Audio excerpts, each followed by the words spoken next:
Hello everybody and welcome to English Grammar with Ameya sir. We're dealing with the 12th standard and the topic for today is mind mapping. A lot of 12th standard students wanted me to take up this topic. So here we are. We are going to talk about mind mapping in detail. So let's get started straight away.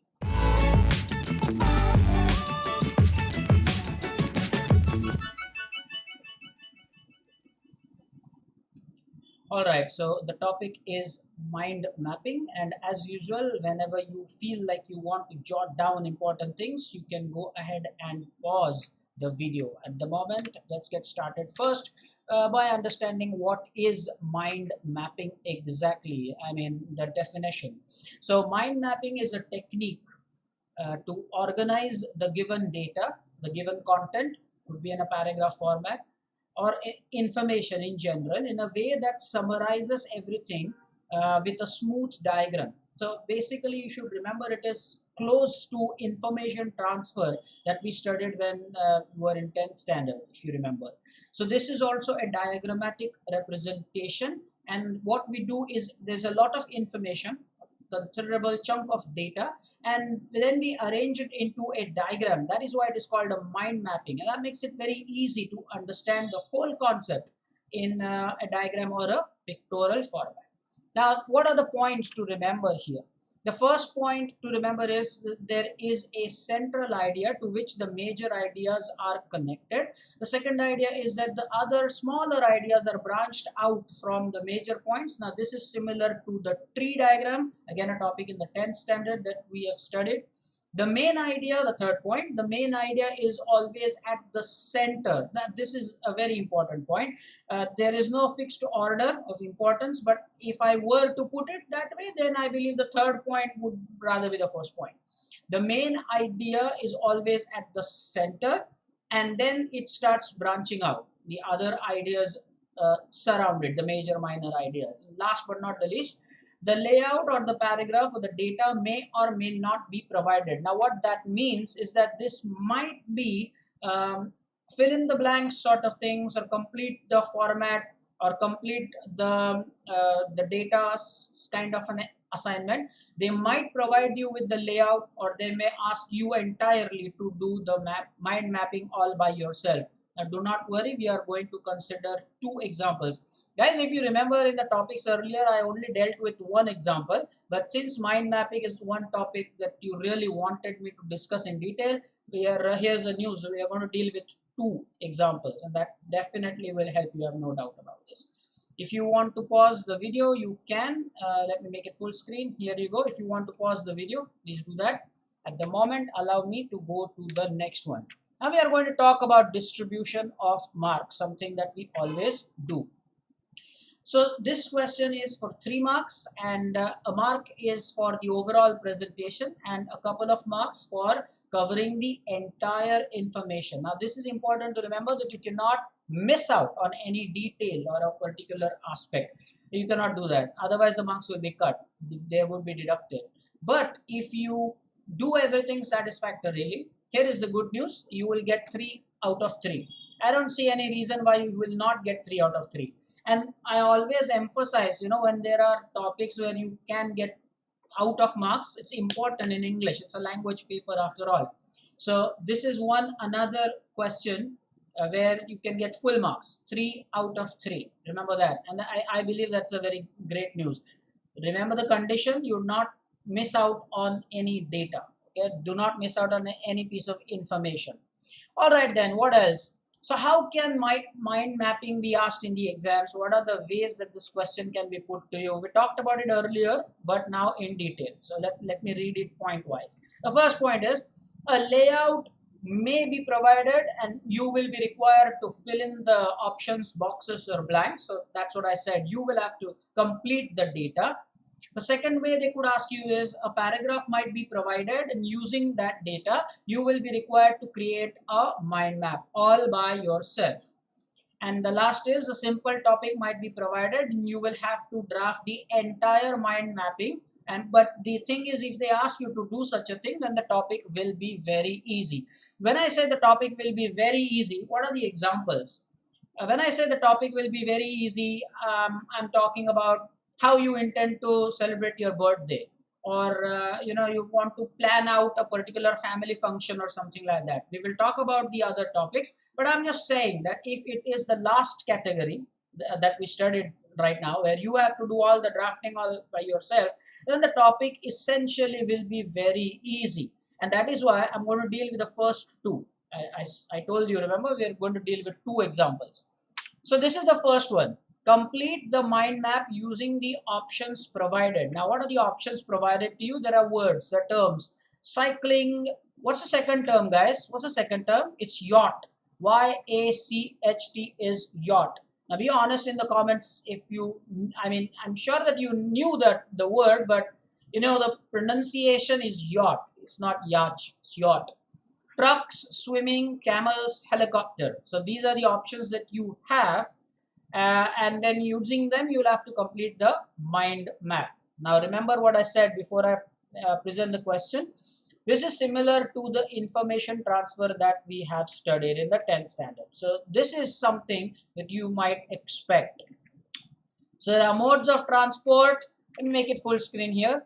There are modes of transport, and then there are branches. The major points are human powered, roadways, animal powered, airways, waterways, and then there are the minor points that branch even further outwards. Okay, so I'm sure that you now will have got the point of the whole idea of mind map is now very clear. Now, if you don't believe me, now there are chances that you would say, oh, come on, they're making a big deal out of this. Really, can it happen? Is mind mapping that useful? The second example will tell you how useful mind mapping is. Sometimes, it's really sizable data, but then if you have a mind map, it becomes very easy to summarize or to remember. You can use this as a sort of a mnemonic. Mnemonic, M-N-E, M silent, okay? M-N-E, mnemonic, M-O-N-I-C, mnemonic, with a silent M at the start. M-N-E-M-O-N-I-C, mnemonic, an idea to remember things quickly. Just like for the 7 colors of the rainbow, you have this idea of remembering Vic Bure, right? Vic Bure, I believe. So that's how it is. Mind mapping is useful to compress the data, put it in a diagrammatic or a pictorial form. Now, this example might not have convinced you with the idea exactly. This was just the first example of how the board could ask you. Now, I'm sure here you can do it easily, isn't it? So, human powered will be cycling and swimming. For the roadways, you would have trucks. For the animal powered, the missing one is camels. For the airways, the helicopter, and waterways, it's the yacht. Remember, the word is yacht. Okay. Now let us go on to our next example, where you will find the mind mapping, the importance of the mind mapping highlighted. So let's see, there is some data here. I'm going to read it. There are probably 3 to 4 paragraphs. The science of musical instruments and their classification is called organology. Come on, be honest. Let me know if this was also a new word for you. Okay. The musical, let me make it full screen, guys. Yeah. The musical instruments can be broadly divided into 2 types. Those that play the notes, the other that provide the rhythm, so percussion instruments, that is. Those that play the notes can be classified as wind instruments, string instruments, and key segment. The wind instruments can be woodwind, for instance, flute and clarinet, etc. Brass, for example, trumpet, horn, etc. Others, such as bagpipe and mouth organ. Stringed instruments can be categorized as plucked or bowed. Plucked type include guitar, harp, etc. However, the bowed ones are violin, cello, etc. The percussion instruments are segregated as Indian and Western. Some common Indian percussion instruments are tabla, dholak, mridang, etc. And the Western ones are the drum, bongo, octopad, etc. The keyed instruments are also classified as Indian and Western. The Indian samples are the harmonium, organ, etc. And the Western instruments are piano, synthesizers, etc.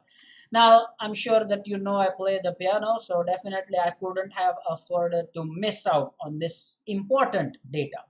And now what we are going to do here is, take a look at how much of data really you have. Look at the screen. There's quite sizable data, isn't it? And if you have to memorize all this, if you have to by heart this whole content, about 3 to 4 paragraphs, as I said, Well, that's not really easy, is it? But then look at the power of the mind map. And now it is here that you will really understand what I mean.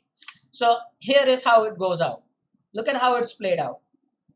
Yeah, there you have it. There you have it. So main thing is we're talking about musical instruments and organology. And then you have the major divisions, the note playing instruments and the percussion instruments. Again, you have the subtypes of wind, stringed, and keyed. And for the percussion instruments, the only big classification is Indian and Western. Then again, for the stringed, you have the plucked and the bowed ones, the keyed, Indian and Western. That's where you'll find synthesizer, the instrument that I play. In the wind, you have three, the segregation is done in as wood, brass, and others, and with examples. I want you to really understand this. Let me make it full screen so that you can pause the video and then, uh, you know, take a look at this representation and study for yourself how effective tool this is. As I said, a mnemonic. Guys, remember this word, okay? Mnemonic. And now after this, it's important to look at some expected questions as well. What are some expected or likely questions? Your preparations for the HSC exam. Now this one I believe would be a topic where they'd ask you to do all the drafting by yourself. They would probably not give you the boxes. By the way, there's an important thing. If they do provide you with the boxes, they will fill in some of them. Like we saw the example of the modes of transport mind mapping, where some of the options were already filled in. You just had to fill in the blanks, sort of, only the missing ones. This could be one such question. But since the topic is so simple, I mean, come on, your preparations for the HSC exam, you can handle it all by yourself and do the mind mapping. So what have you got to cover here? How will you study? How will you manage your timing, and how will you complete the syllabus? What books will you refer to? How will you manage studying different aspects? Something where you need practice, something where by hearting is required, and so on and so forth. The next one is types of vehicles and their usage. This one is interesting. They could ask you, but for this one, I believe they will give you some sort of a layout. So they could ask you to write more about the types of vehicles, like the public transport and the private transport. Then you would have the construction ones and the goods carriers. And then for the private one, you could have for the school children. There are different categories, is it not? So there you could have the classification of vehicles. Well, let's say the biggest classification could also be two-wheelers, three-wheelers, four-wheelers. Who knows? So that is a sort of a thing. What else could you have here? The third topic is very likely is plans for your family function. Again, a very easy topic. They might ask you to do the entire drafting by yourself. Last, I believe the second last is a penultimate one.